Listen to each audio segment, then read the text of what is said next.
guys, welcome. This is episode 8 of the Bearzi podcast. For anyone that's new to the podcast, my name is Derek. I am a YouTuber, content creator, and an inspiring filmmaker. And when I have spare time, I try to do these podcasts every once in a while. I'm still very new to the platform, and I know it's been a while, but unfortunately, I haven't been able to get any guests, mostly due to COVID. Because we're all still trying to abide by the social distancing and, just trying to stay away from people. So it's going to be another solo podcast today. And today I kind of wanted to talk about my YouTube channel, filmmaking, and Sony's new A7S3 camera, which was, I think the specs were released last month, but it's a very impressive camera. And I kind of wanted to talk about the type of gear I use currently for my channel, and if this is a camera that I'm considering buying or not.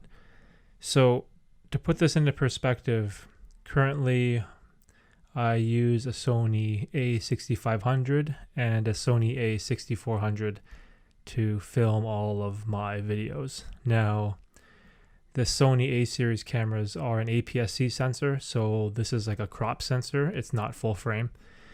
And it does have disadvantages, but I think for me, it's helped me learn a lot about mirrorless cameras.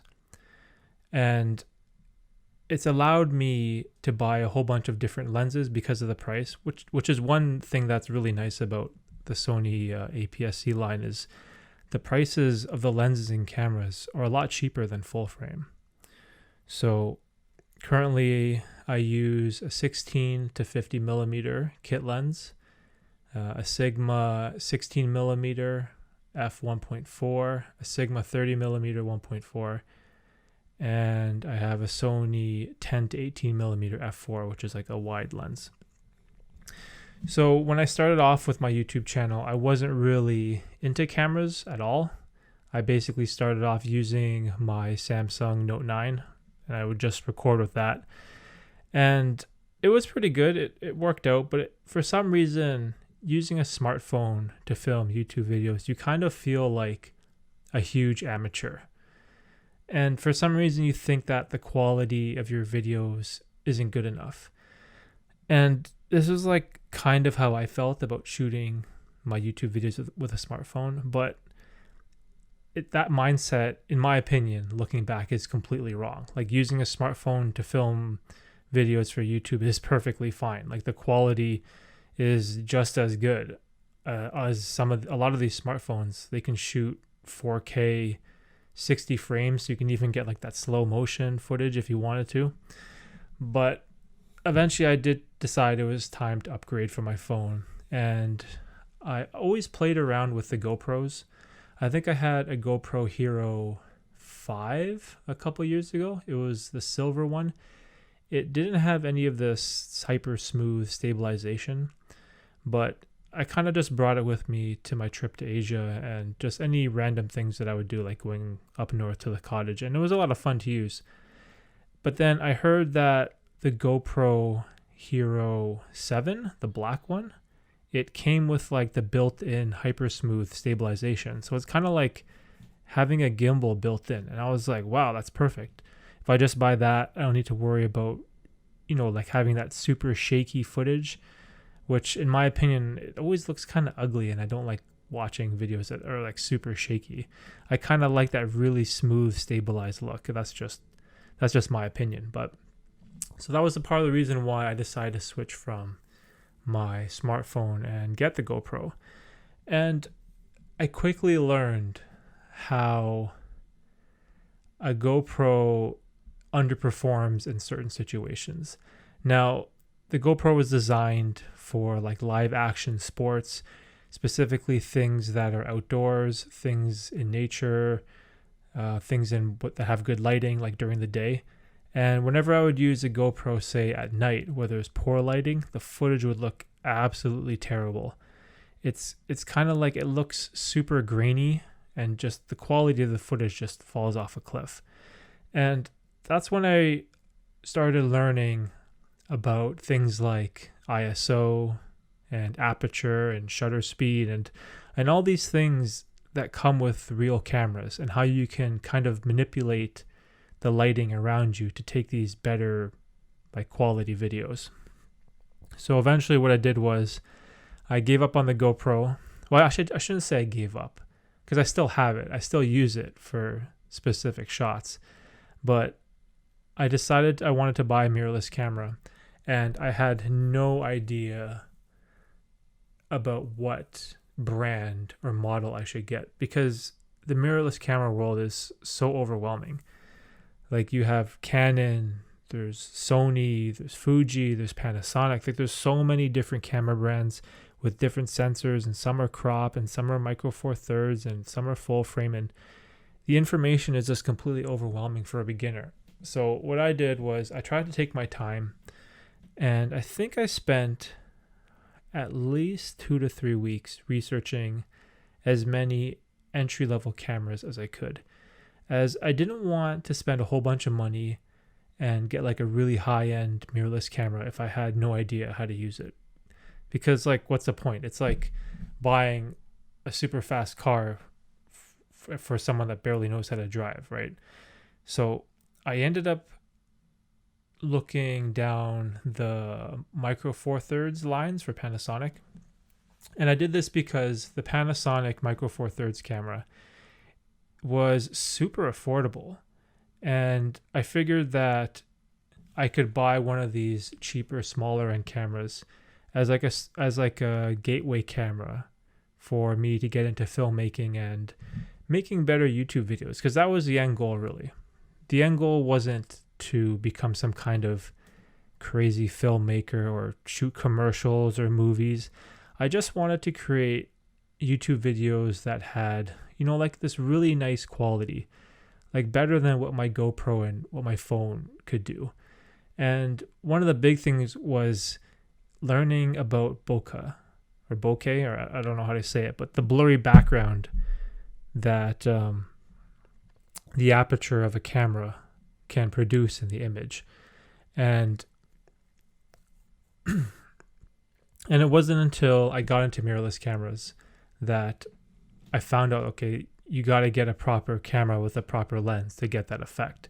And I ended up deciding on buying the Panasonic G7, which was a fairly old camera. I think I bought it for $500 Canadian, which was super cheap. And it came with 2 kit lenses. One was just a basic zoom lens, and one was like a more telephoto style lens for like long range pictures. So that was a camera I started off with. And if you are someone that wants to start off YouTube, this is a great camera, in my opinion, to start off with, because not only do you get 2 lenses, but you don't have to spend much money at all. And the great thing about that Panasonic G7 camera was that it had the fully articulating screen, which means the monitor would pop out to the side, and then you can spin it so it would turn into kind of like a selfie camera.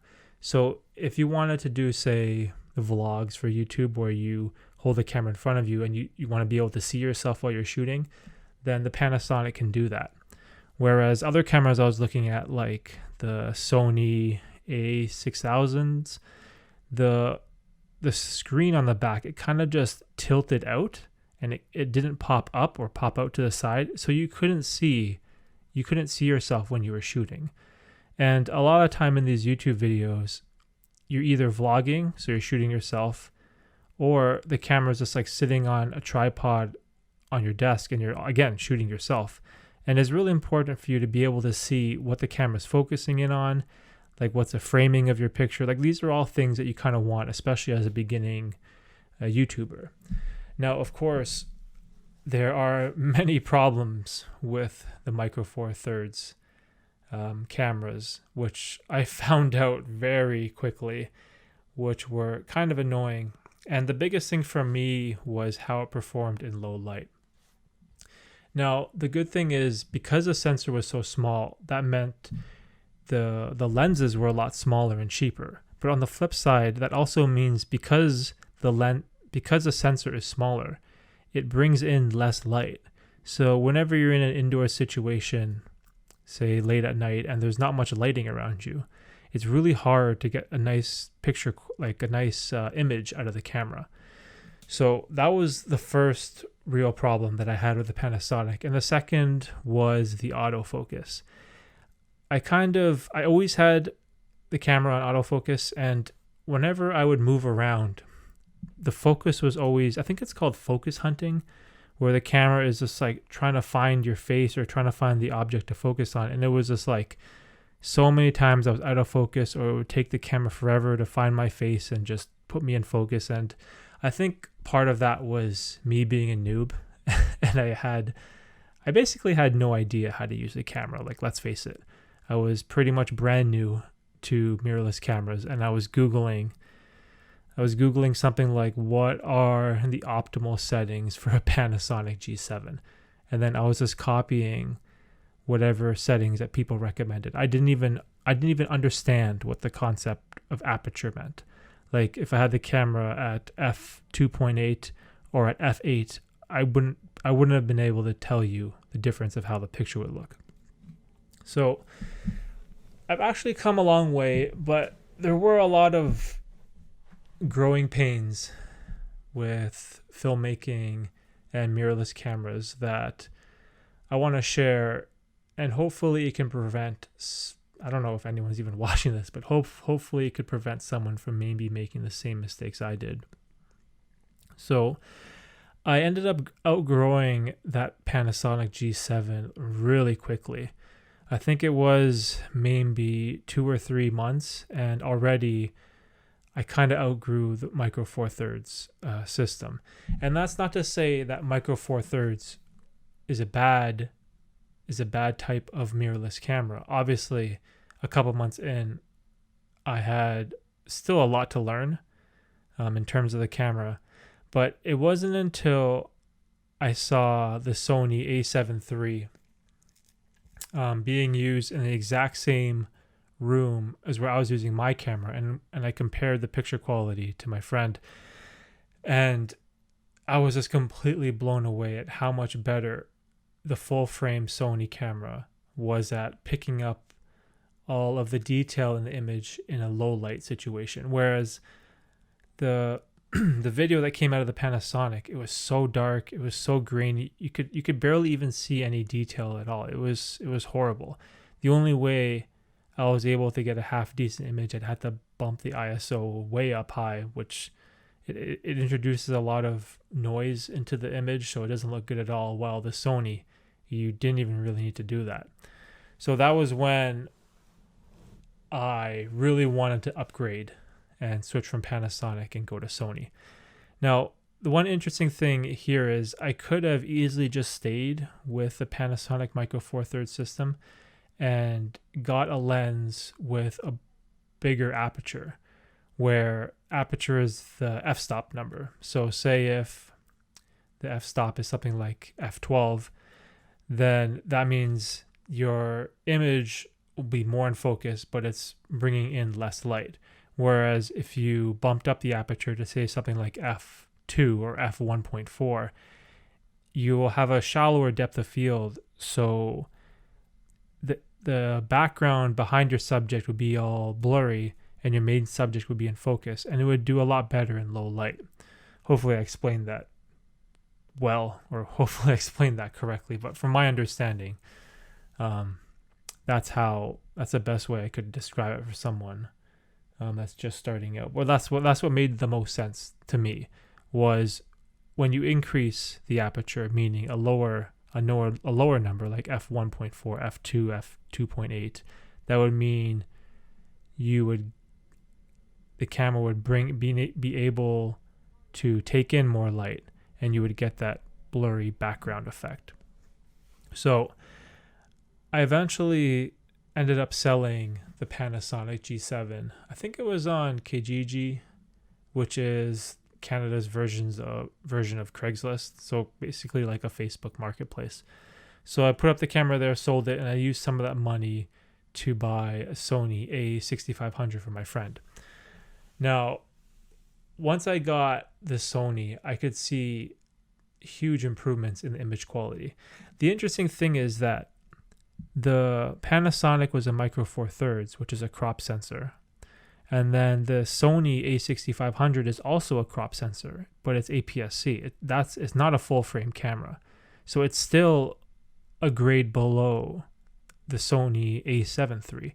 But the picture quality of the A6500 was just, I don't know, it kind of just blew me away. I was just like so impressed at the quality of the images that it was producing. And I still use that camera to this day, and I think it's perfect for someone that wants to get into YouTube and would like to dabble in, working some side videography gigs here and there. The Sony A6500 is more than capable of doing it. You don't have to have like these crazy Canon or Sony cameras with all these like insane lenses that cost $4,000. You don't need all that stuff. Of course, there is a reason why someone would want to get that, and professionals that take on big clients or really expensive events would obviously need that type of gear. But for me, in my situation, all I wanted to do was create YouTube videos that had good quality, that had the blurry background effect, and was filmed in HD. Like, I didn't even think about recording in 4K yet. All I wanted was that nice, crisp HD image with the blurry background, and that's exactly what the Sony got me. So for the lenses, the first lens that I bought for the Sony was the Sigma 16mm. And this lens I highly recommend for anyone getting into YouTube, because at 16mm, it's basically a wide lens. So you can get yourself talking, like vlogging, and it will get all your surroundings. You'll get some space above your head. Like, it's so wide, it's perfect for so many shots. Now, the equivalent of 16 millimeters, I think, is 24 millimeters for full frame, something like that. So you can see how the crop makes a difference in terms of the focal length. But that 16 millimeters is such an awesome focal length for videos. Now, if you wanted something for, say, pictures, say you want to do pictures or portraits, you would need a tighter aperture, or not tighter aperture, a tighter focal length, something like a 30 or a 50 millimeter. But for video, especially for something like YouTube, 60 millimeters was perfect. It was wide enough to get everything that I needed. And it also had an aperture of f1.4. So what that means is, again, the lower number is the higher aperture. So I was able to get that really nice blurry bokeh background effect for a lot of the talking head scenes in YouTube videos. Now, after that, I didn't really consider buying any more lenses after that. I love the 16 millimeters so much. I never even really wanted to try a 30 or a 50 or anything else. Now, eventually, I did pick up a Sigma 30 millimeter, and that's a little bit tighter. And again, it's also f1.4, so you can again get that nice blurry background effect with the Sigma. And that's a main lens I use now instead of the 16. So for even this YouTube video right now, well, this is a podcast, but I'm also filming the video portion. I'm using the 30 millimeter right now in this video. And again, it's it gets like this nice, it's like a nice focal length for like a talking head part in a YouTube video. Now, the other lenses I have are very situational, and I would only recommend them if you would use them for a certain type of shot or a specific scene.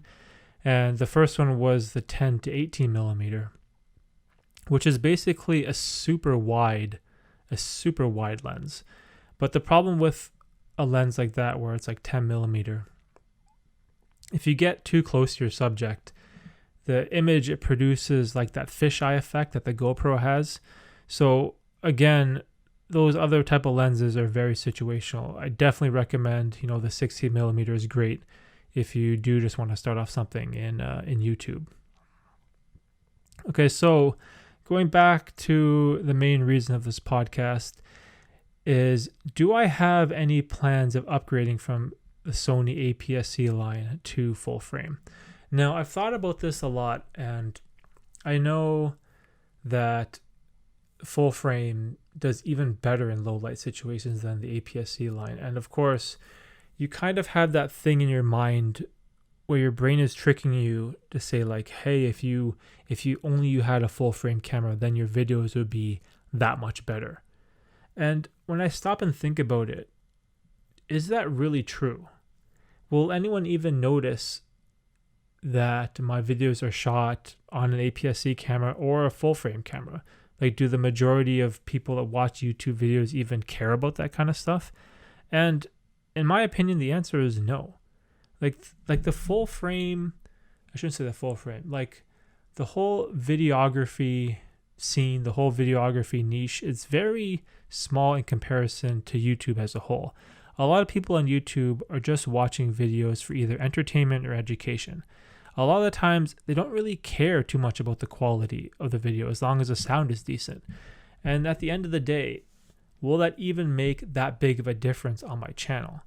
And for the amount of money it costs to upgrade from my APS-C setup to a full frame setup would be thousands and thousands of dollars. And if you are someone that, let's say you want to be a full-time filmmaker, like you want to be a serious filmmaker that shoots commercials for companies, or you want to shoot weddings or gigs for clients or any of that type of stuff, then sure, of course, having a full frame camera and having all that kind of stuff, you would definitely benefit from. But again, if you're just creating videos for YouTube, I feel like as human beings, we have this mindset where we get kind of trapped and we think that buying that better lens or buying that more expensive camera will somehow make us successful. Like, say if I did buy a full frame camera, does that mean I'm going to get more subscribers? Is it going to get me more views? Probably not. So then what am I really, what's the point of me buying it then? Like, there has to be a reason for me to do that. Now, of course, maybe in the future, I take my filmmaking career a bit more seriously, then okay, I definitely would like to upgrade one day. Or maybe I outgrow the APS-C sensor and I want to dabble in full frame. Then that's different. Then I have a reason for switching. But currently at the moment, as a small YouTuber that doesn't even have 1,000 subscribers yet, what I currently have is way more than enough. I'd even say what my setup right now, it's even overkill. It's kind of too much. Even just having, like, again, your phone and your GoPro, or even just your phone, is more than enough. You're better off probably spending that money on some type of microphone for audio and some type of lights for lighting your videos properly. Like, that's probably the best investment for your money. Just use your phone, buy a light, and buy some kind of microphone. Like this right now, I'm using a Blue Yeti mic to film this podcast. And the price of these mics are a lot cheaper than what they used to be, and they're very affordable. And I think that's where your money produces the best bang for its buck. It's not these super high-end cameras. And I know if you are someone that is, like a camera enthusiast, like one of those type of people that absolutely love cameras in general, then again, that's different. But for someone like me, I think for the time being, I'm going to stick with what I currently have. Now, the interesting thing is, though, that Sony announced the Sony A7S3, which I think it's been 5 years in the making. I think people have been waiting a long time for this camera. And the specs on it were absolutely crazy. Once I saw them, I was super jealous, and I definitely had that mindset again of, wanting to switch and getting that 4K 120 frames per second and all of that.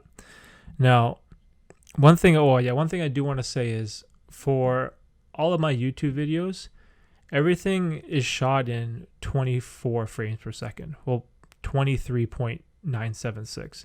That is like the most pleasing frame rate to the eye. Like, you don't shoot my YouTube videos in like 120 frames or 60 frames. The only reason you have those options on your camera is if you want to slow it down. So say, for example, you shoot something in 60 frames. If you slow it down by 40%, that's 24 frames per second, but you can get that like really nice slow motion cinematic effect for your videos. Now that's the main reason for frame rate.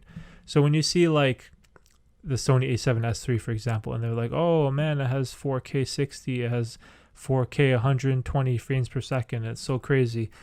Like, you would only use that for very specific situations. Like, you're not going to use that all the time. Like, these are very specific frame rates for filmmakers that want to achieve a certain slow motion effect or a super slow motion effect based on whatever type of video they're creating. Now, there are a bunch of other features and specs that got released, but to be perfectly honest, this kind of stuff I don't even really understand, so it's probably not even worth it for me to talk about the difference between 8-bit and 10-bit sensor and all that kind of stuff. So overall, it's still a super, super impressive camera. Now, the one good thing is I'm thinking maybe a lot of people are going to sell their Sony A7 III and buy the A7S3. So maybe if you are someone that wants to get into full frame, you could probably pick up an A7 III for cheap from, used off of someone. So that might be a really good thing to do. Now, the other thing that Sony announced, which is kind of interesting, was the Sony A7c is what I think it's called. And this is kind of similar to Canon, where they have kind of like an entry-level camera to the full-frame model, where when you put the A7c picture up to the A7S III, you can tell like how it's more compact. It doesn't have the part in the middle, the the viewfinder that's on the top middle part of the Sony A7 III. The camera actually looks like the A6500 or the A6600. It looks like an APS-C camera, but it has a full frame sensor. So again, I was thinking, okay, so is it time for me to switch from APS-C and I could buy the Sony A7c, the entry level for full frame? And I thought about this, and again, the problem here is it worth it for me to spend the money for the potential benefits? Like, that's always the question that I'm asking myself, is the amount of money that it costs, does the increase in outcome make it worthwhile for me? And again, the answer I came to this question was no, because say I do get the Sony A7c, I'm going to have to buy all new lenses again. Like, you can't use a crop lens on a full frame sensor, because I think you get that vignetting in the corners, those weird black outlines in the corners, because the lens is meant for a crop sensor. It's not meant for a full frame sensor. But I think it does work the other way around. So if you do have a full frame lens, you can use that on a crop sensor. So all of my APS-C lenses would be pretty much useless. I wouldn't be able to use them. And the other thing which kind of sucks is the Sony A7c only has 4K 30 frames per second. Now, that's significant because that's exactly what my camera can do. The Sony APS-C line, they can do a max frame rate of 4K 30. And they can't do that 4K 60, which gives you that super slow motion. So again, what am I really gaining here? Am I just being able to brag to people and tell them that I have a full frame sensor? Like what's the point of me upgrading to spend all that money? And I'm sure I'm missing a few key details and reasons why someone would want to upgrade. But for now, I think what I currently have is good enough. So to bring it back, if you are someone that is new to filmmaking, or more specifically, new to YouTube, I don't think that all of these big time mirrorless cameras are worth it, to be honest. Like, let's say, for example, I were to start a new channel today in 2020, brand new channel, and let's say I didn't have a mirrorless camera at all. All I had was my phone. I had nothing else. I would just use my phone, because the picture quality of your phone is more than good enough. I would probably just buy one of those It's kind of, I don't know what you call it. It's kind of like a clip that clips the top and bottom of your phone, and you can like kind of attach it to a GorillaPod or a tripod. Like you want to get something like a proper stand for the phone. So I definitely would buy that. But I think I would invest the rest of my money in lighting and in audio, because the picture quality from the phone is more than good enough for YouTube. And I don't know, it's just, I feel like it is nice that when you see these big time YouTubers have this super high production value on their videos, and it is pleasing to the eye, but at the end of the day, that's not the reason why people get views or why people get subscribers.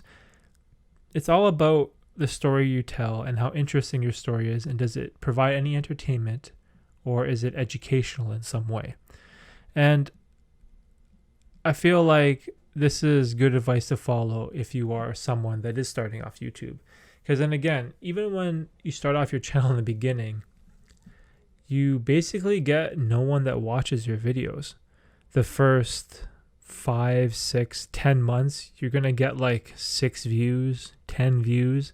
And those views are usually from people you know, your brother, your family, your friends. Like that's where those views are coming from. And it takes a long time before the YouTube algorithm even picks up any of your videos and starts spreading it out to random people in the world. Like even my channel, for example, I've been posting since, let's see, June 2019. So that's about 14 months I've been posting videos. And it wasn't until a couple months ago that I started gaining maybe 1 subscriber a day. And that took a whole year of posting every single week for a year. So that was like hours and hours of filming and editing and posting videos to get like 1 subscriber a day, 30 subscribers in a month. Like the beginning part of starting a channel is so tedious and so slow that spending all this money on gear to make high production in your videos simply isn't worth it. And I would tell people to just save your money and just spend all your time and energy on just making the best videos you can with the gear you currently have. And there's actually this old saying I don't know if it's a videography saying or it's a filmmaking or a photography saying, but it's something along the lines of the best camera is the one you currently have and how you use it. And what that kind of means is whatever camera you got, try to use it to the best of your abilities. Try to use all the features it has, and even if it's your phone. Like a lot of your phones, it has like a pro mode where you can play around with the aperture, you can play around with the ISO, and you can play around with the frame rate as well. And just do that. Just use that for your first 10, 20, even 50 videos, even like the first year. Just use your phone. And don't worry about trying to get one of these super expensive cameras, because even look at me, I'm just starting to get views now, and I've spent probably, let's see, how much have I spent? I have 2 bodies, A6400, A6500. So that's a couple thousand right there. The 2 Sigma lenses, Sony lens. So that's at least like $5,000, $6,000. Like I've spent a lot, and I've bought a lot of this gear used, so I was able to save some money. But I spent thousands of dollars in gear, and that hasn't got me millions of views or thousands of subscribers. It just hasn't. And that's like the trap that I would like people to avoid. And that's part of the mistake I made when I started, is trying to think that better gear would somehow make me more successful. But in the end, I do absolutely love gear. Like I'm a huge, I don't know what you would call it, mirrorless camera junkie now. Like I'm always searching Reddit and searching Sony alpha rumors for whatever the new rumor is, the newest lens, the newest body come out. Like I'm pretty much like a camera connoisseur now. I absolutely love this stuff. But in the beginning, it was kind of more like, oh, this camera is going to make me better at making videos. This camera is going to get me better quality, bigger production value, which is going to lead to more subscribers. And it basically it isn't. That's not what happens. So on the other hand, let's say you're someone that wants to get into more videography stuff and you're not necessarily into the whole YouTube line. Now, in the beginning, I was kind of split. I was at a crossroads. I wasn't sure if I wanted to do more like gigs, like side work with my camera, or if I wanted to focus more on YouTube. Eventually, I decided to commit to YouTube, but in the beginning, I was kind of splitting my time between both worlds.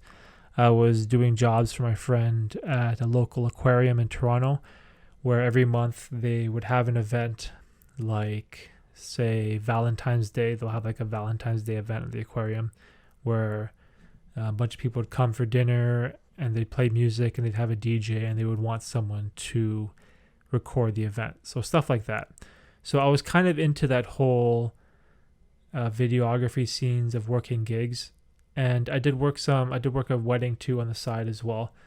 But the one thing, if you do go down the line of, say, professional videography and you want to do that kind of freelancing work, then I suggest investing in better gear, because in those situations, you can't control your environment.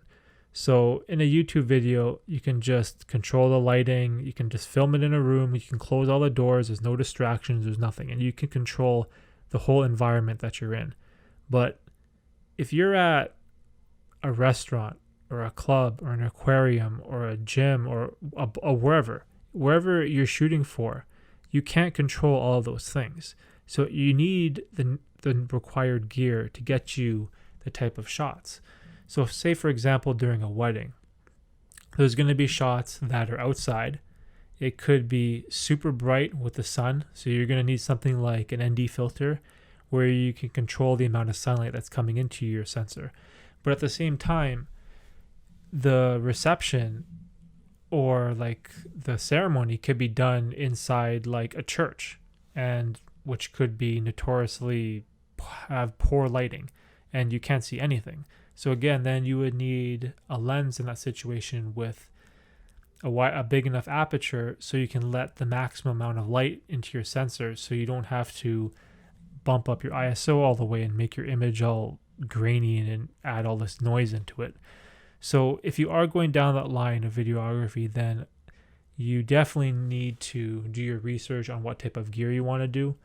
Now, you'll learn very quickly that there is some value in buying something like a zoom lens that's versatile, that can do a lot of different things, but you'll soon realize that there's no perfect gear. Like everything is so situational that a lot of the times you just have to do the best you can with what you have. And going back to the example of the aquarium, specifically in the aquarium, there was tons of people everywhere. So there's people all over the place, and the lighting is really, really bad. There's no windows, so there's no natural sunlight coming in. And there's kind of like these corridors where you'll have bright lights from the aquarium, but then you'll go around a corner of pure shadows and you can't see anything, and it's like pitch black.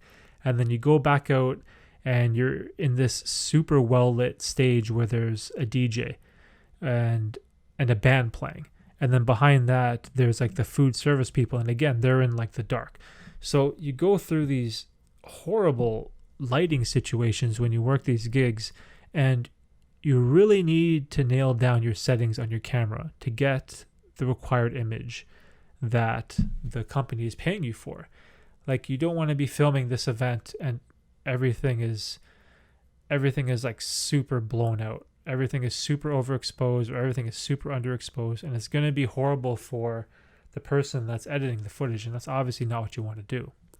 And I learned this real quick because the first time I went to that aquarium was when I had the Panasonic G7, which again was notoriously bad in low light because I didn't have a proper enough lens, and add the fact that it's a micro four thirds sensor, it wasn't bringing in a lot of light in the first place.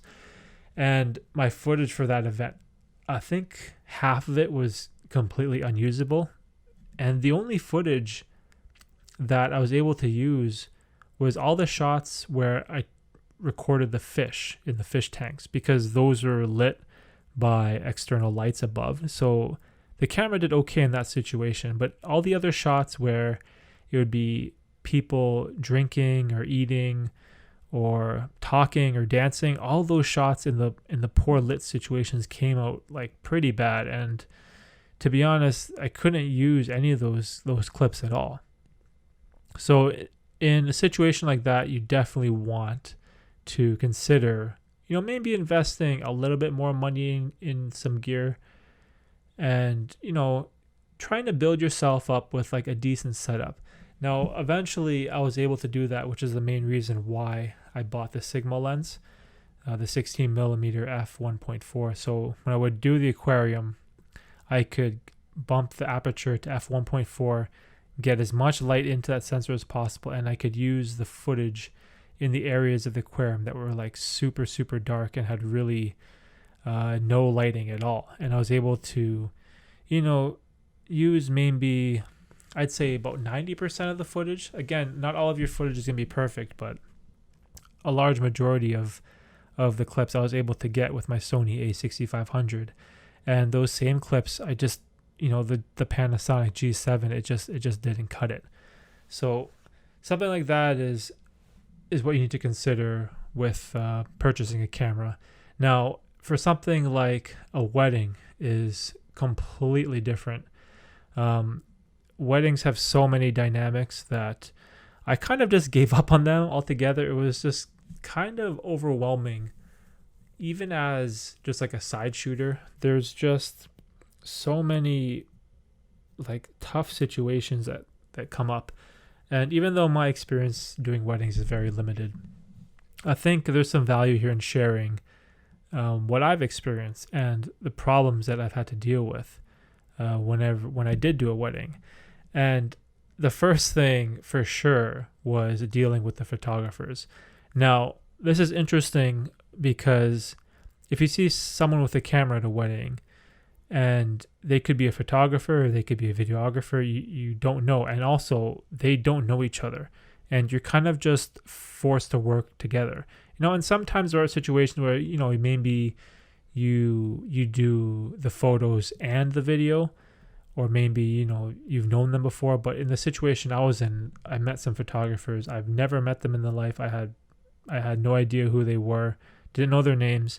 And a lot of the times we would clash because, say the bride and groom are dancing, I would try to get in close to get a shot of them, but then I'd be ruining the photographer's picture. And it's kind of stressful for the photographer because they have to get those shots at like those perfect moments, where as a videographer, you can kind of just hit record.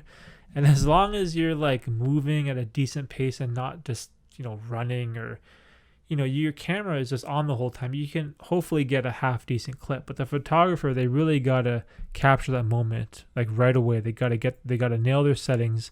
Like there's a lot of pressure on them too, right? So a lot of times I was clashing with the photographers, and it's just kind of awkward, right? Because they're in my shot, I'm in their shot. It's just really annoying. And, you don't want to cause a commotion, especially for, like a bride and a groom special day type of thing, right? So I definitely didn't enjoy that. The one good thing about shooting weddings though, you really learn how to use your camera real quick, because all the changes in environment, you're kind of forced to adapt. Because there'll be shots where the bride and groom are cutting the cake. It'll be on one side of the room, then there'll be speeches on the other side of the room, and then you might have to get shots of the guests or someone doing a toast. And you're kind of just forced to move at all angles, all positions, in whatever venue you're at. And you really got to make sure your aperture is correct, your shutter speed is usually always the same, but your aperture, your ISO, and all that kind of stuff, like your white balance as well, you really need to nail in your settings. And that was the one thing that I really enjoyed about doing a wedding, was that extra pressure of knowing that it's someone's most important and most memorable day of their life, and it's up to you to capture that moment, to the best of your abilities. And that extra pressure, it kind of just, maybe I'm a person that enjoys the pressure or embraces it, but it really helped me with the learning curve with using my Sony camera. And it was definitely a great experience for me. Now, since then, obviously I haven't done any weddings, and this is something that I have no interest in doing in the future, as I didn't really enjoy it. So, it's not for me, but I can see how people would want to pursue weddings as a videography type of freelancing career, as it does pay decently well if you are like the head videographer that puts all the clips together type of thing, as I was only really a second shooter. Now, aside from weddings and the aquarium, there wasn't really too many other freelance gigs that I did that were very significant. So which was part of the reason why I kind of just shifted from that whole style of filmmaking, and I kind of just spent all my time into YouTube. Now, going back to YouTube for a second, I kind of wanted to talk about my current setup and how I use my cameras. So like I mentioned before, I do have, the reason why I have two cameras is the first camera I bought was the Sony A6500, which was, again, to shoot in the aquarium, to get those, to work those gigs and get those jobs type of thing. But that camera, it doesn't have a screen where I can see myself. The screen kind of just pops out and then bends at an angle. So when you're behind the camera shooting stuff, it's perfectly fine. But when you want to shoot your face or vlog or something for like a YouTube video, you can't see like what it's recording. And you kind of just have to hope that you have the right framing, or you have to hope that the autofocus is working, or you got to hope that you set up the correct settings beforehand. And you kind of have no idea what's going on. And there were a couple of times where this really screwed me over, and I didn't set the white balance properly. Now, it's important to set the white balance because, especially if you are shooting, like, say, a YouTube video in your house, most houses have these like really cheap yellow lights or whatever in the room. And if you don't set the white balance properly, then your whole shot is going to have this horrible, gross, like yellow look to it. And then you'll have to adjust that in post in like Adobe or Final Cut or whatever in order to fix it. So there's a couple of times where, because I couldn't see the screen, I couldn't see what I was recording, I never saw that like the white balance was off or something was off, right? So I was getting kind of sick of that, and I was getting really annoying. And I wanted to buy a camera that was the same as the Sony A6500, where I could use the lenses as well. And it wasn't until I saw the Sony A6400, it had the screen that it didn't articulate out. It kind of just popped straight up, which I find really weird because the Canon and the Panasonic cameras, the screen flips out to the side and then you just spin it, and that's like perfect. And for some reason, Sony refused to do that, and it was really annoying. But I figured, hey, let's just pick up the A6400. This will be my main camera for shooting all my YouTube videos, and then the Sony A6500 will be used for any type of gigs type of thing. Now, that wasn't the only difference between the two. The Sony A6500 has a lot more weight, and I think that's because it has the in-body image stabilization, or what you call it, IBIS or whatever. So it steadies out your shot more as compared to the Sony A6400, which doesn't have the IBIS, so the footage ends up being a lot more shaky. So when you watch some of my videos, all of the shots where you see me in my bedroom as like a talking head, that's taken with the A6400 because it has a flip screen up, so I can see myself. I can see all my settings. I can see the exposure level. I can see the aperture, the ISO. I can see the framing and make sure that the autofocus is working properly. So that's the main reason I use that camera. And then all of my supplementary shots, like the B-roll shots of me in the forest or going for a walk or at the gym or any of those other shots, are all done with the Sony A6500, because since it does have that embodied image stabilization, it reduces the amount of shake and jitters to the image, so I don't always have to use a gimbal. Now, I kind of do use a gimbal with the A6500 sometimes. You don't always have to, but the gimbal is always great for getting that like super smooth footage. But there's a lot of times where I kind of don't want to bring a whole giant setup, right? I kind of just want to bring the camera, bring the lens, and just kind of, you know, go out and shoot. And a lot of times the IBIS with a lens that's stabilized, that has an optical steady shot, a stabilized lens with a stabilized body gets you a good enough image that you can use after in post. And that's also part of the reason, another key reason why I think I kind of want to stay with the APS-C line. I kind of like having this smaller, compact system that I can use to just basically run and gun. It's the size of the APS-C camera. It's kind of nice. I don't have to carry around these huge, giant, heavy lenses with me everywhere I go. And even though I don't get that same image quality, just having that practicality of the camera, it's really nice. And I feel like even if I were to buy the Sony A7 III or the A7S III, I would probably still keep one of my APS-C cameras, you know, kind of just to use on the side, because it is nice to have. And I remember my friend Brian, he mentioned this to me, that he always keeps an APS-C camera on the side. It's kind of just nice to have for, you know, specific shoots, or not shoots, specific shots. And I remember there was this one shot where we suction cupped his camera to his car, and then kind of did this drive-by shot. This I don't know what you call it. It's like I was running after the car, but the camera was suction cupped to the glass, so it had like the illusion that the camera was moving with me, type of thing. And when you're doing a shot like that, obviously you don't want to put your full frame camera on there with your, you know, your what, $3,000 G Master huge lens. So of course it's nice having, you know, like a smaller system on the side to use. But aside from that, I don't know. I think I currently like where I'm at with the gear that I have. And I guess in closing, for anyone that's listening to this or watching this video that is considering to getting into videography, filmmaking, or creating a YouTube video, it's not always about the gear. And a lot of the times, you know, the best camera that you have is whatever you have with you, and just mastering what you got, and then just slowly taking the steps to improve as you need. You know, having that super nice full frame camera is not going to make you a good filmmaker. It's not going to make you a good YouTuber. And these are the mistakes that I made along the way.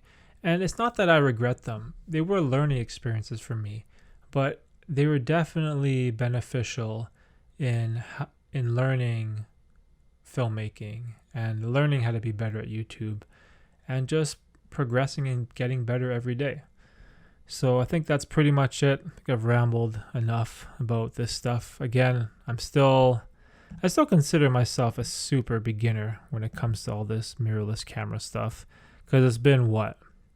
I've only owned a mirrorless camera for a year. Yeah, so I'm still basically a noob. So I have no idea what I'm saying. So yeah, so don't listen to me. Yeah, so that's pretty much it. So hopefully I'll have some more podcasts coming out in the future. This one was really rough. It's been a while. Talking to myself is very strange. It would be nice to have a guest in the future, but we'll see what happens. So until next time, thanks for watching, and peace.